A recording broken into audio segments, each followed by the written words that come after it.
Firdaus. Dia apa ni? Cedera. Lepas dia bawa kau orang salah kan di Kedah pun ni dia Yan. Kan dia cedera. Sekarang ni ada dirawat di hospital di Sungai Petani, Inspektor Firdaus. Saya nak tanya, kenapa Majlis Peguam diam? Tak ada ke Majlis Peguam nak tolong ambil kes dia, bela dia ke tidak? Itu polis kena. Bila polis kena dalam menjalankan tugas, semua diam. Bila rakyat kena dalam menjalankan tugas, polis bertindak kasar kononnya macam di UPSI, semua bising.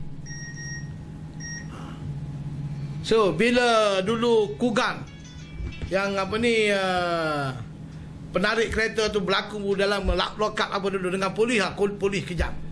Tapi tindak tanduk Kugang orang tak bercakap. Penjenayah buat uhara dia orang tak bercakap. Tak ada pula Majlis Peguam nak bela. Apa ni mesuakan.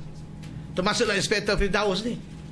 Apa ni yang apa ni waktu dia bawa orang salah, dia apa ni?